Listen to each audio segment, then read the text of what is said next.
We're cruising the Greek islands, and this morning we have arrived bright and early at the island of Patmos. It's a wonderful little island, and we're going to be exploring it this morning with a local guide, as well as strolling through that waterfront village on our own. We've arrived at the island of Patmos, and here we're going to travel to the top of the hill and visit the fortified Monastery of St. John. It's well worth taking the optional excursion to the one site this island has to offer, the fascinating Monastery of St. John and the old-fashioned village around it, up on a hill a few miles from the port.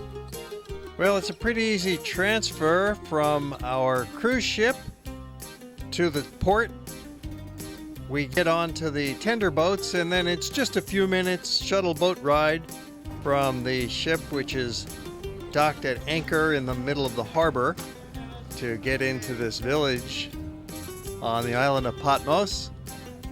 Leaving our good ship Crystal behind, we're going on the Lewis Cruise Lines through a 7-day odyssey through the Greek islands. There's our bus waiting for us. We have a tour set up. We're going to be going to the top of the hill and visiting the monastery. And we'll also have time to walk around in this charming and cute little Greek waterfront village on the island of Patmos. The name of the village is Skala, and it's a typical Greek island waterfront village. Really charming. You've got your fishing boats tied up at the dock, and the pedestrian lanes are just here right behind the waterfront, with the variety of souvenir shops and clothing stores, postcards of course, refrigerator magnets that say Patmos. The local newsstand is in business. They've got newspapers from throughout the world available for you.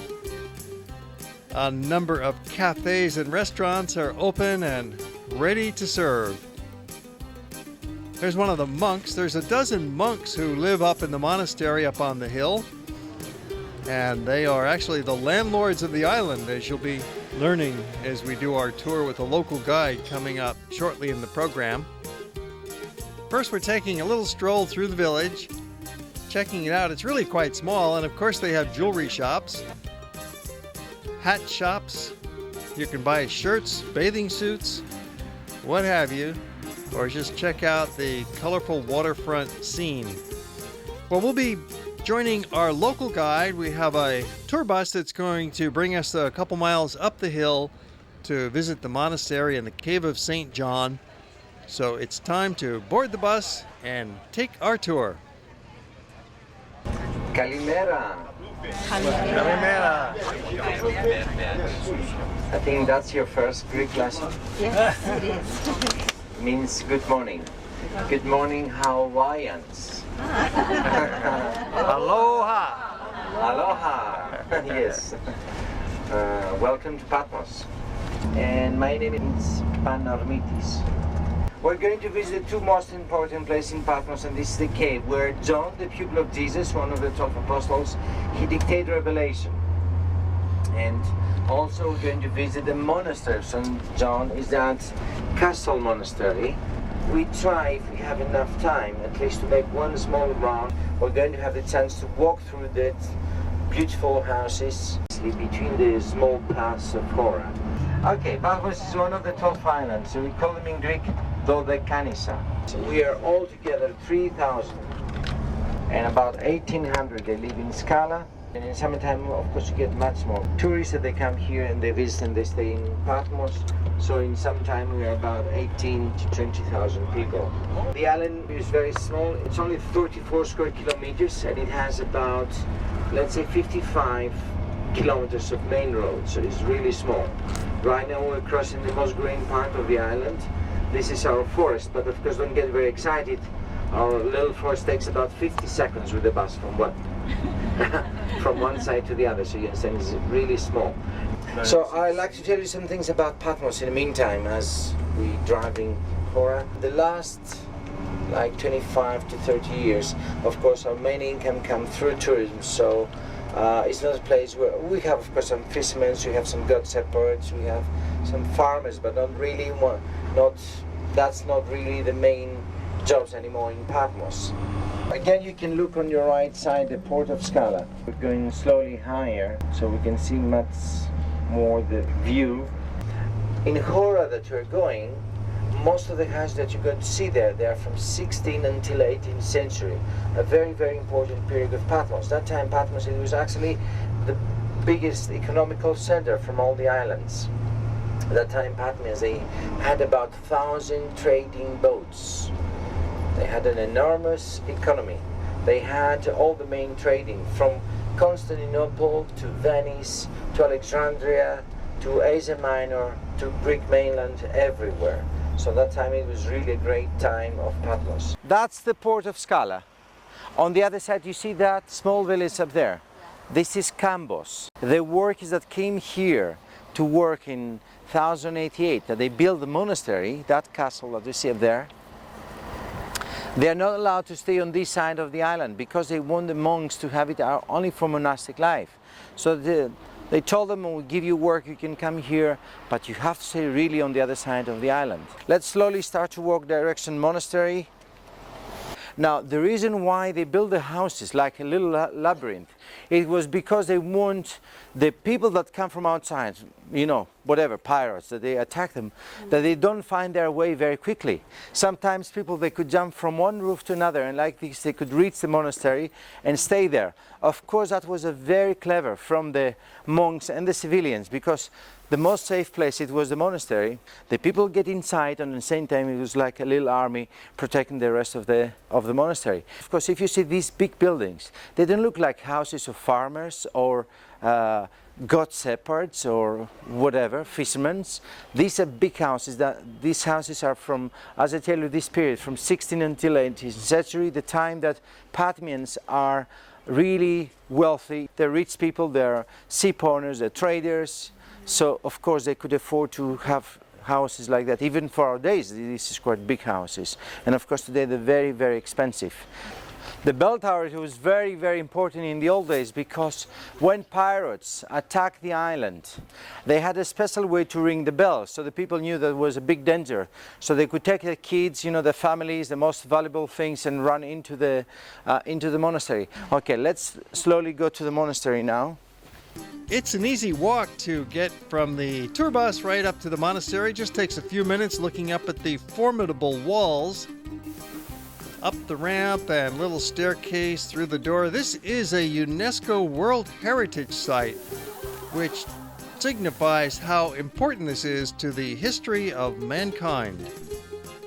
This is a monastery fortress that's been here since the Middle Ages, and it's really quite a remarkable place.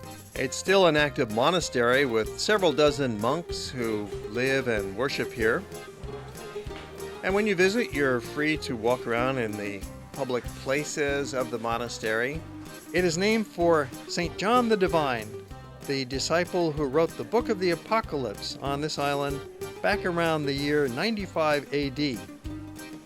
The monastery was built 900 years ago and includes a church, a Gothic courtyard, private areas for the monks, and a treasury exhibiting ancient manuscripts, mosaics, icons, jewelry, and medieval textiles.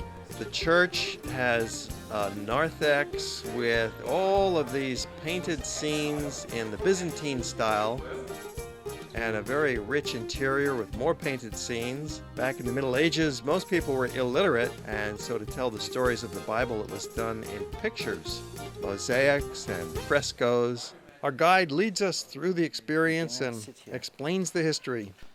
Okay. I tell you briefly, you know, John was exiled here in Patmos. He stayed in Patmos for about 18 months, and in this time he dictated Revelation.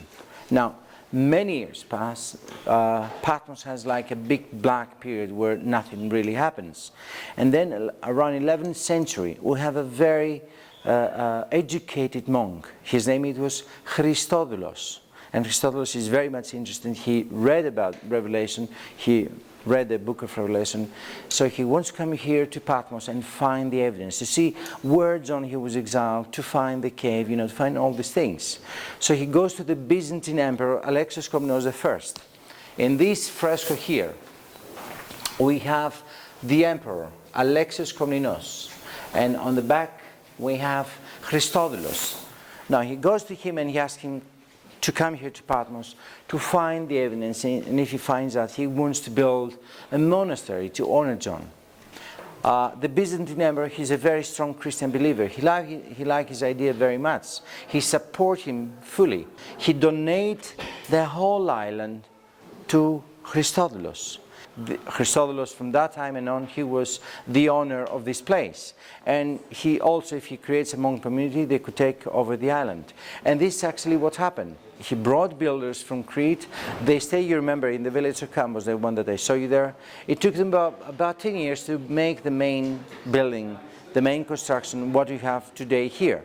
Now, exactly in the place where they started to build the monastery, it was the old temple of goddess Diana that was actually from the ancient Greeks, from the 4th century before Christ. From 1088 until today, we have a non-stop community here in Patmos. Here, where you stand, this is the courtyard. In the monastery, we have 7 churches, 7 small churches, chapels. We have about 100 cells, the small rooms where the monks live. Here, we have 3 churches around it.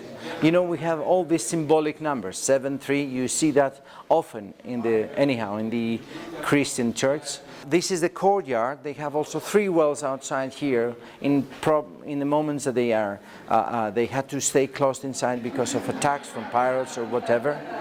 This is the outside narthex. After that we have the narthex, and after that we have the Catholicon. Here where we stand now, this is the main church, the main chapel of the monastery. How many priests are here? Monks, actually, monks. Right now about 12. They are not allowed to get married. Priests they do, and they can have a family. Yes, please. About food. About food. The monks make their own food? Yes. Most of the times it's like a lot of beans and things like that. They drink wine.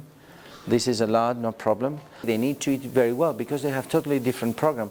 Waking up in the middle of the night or whatever, for their 6 o'clock in the morning is like, okay, now it's the hard working time, so you need to eat very well. After they're finished praying, yeah. what happens? Oh, they have to do their work. They do administration. Some of them, they work in the place where they preserve the books and the hagiography paintings. That's a main job for the monks right now. They do a lot of things about environment lately. Our patriarch, they call it the green patriarch. That's the main philosophy right now for them. For example, they plant trees. Don't forget the monastery is one of the biggest landlords of the island because they own the island, all the island from the old days. Technology, especially in monasteries, they use it everywhere. Cell phones, internet, and all these kind of things. And they have to come in contact with other monasteries or whatever. They somehow adjust with the technology. They have it. Really, to walk around Hora, we have to do it now, otherwise, after that, it's too late.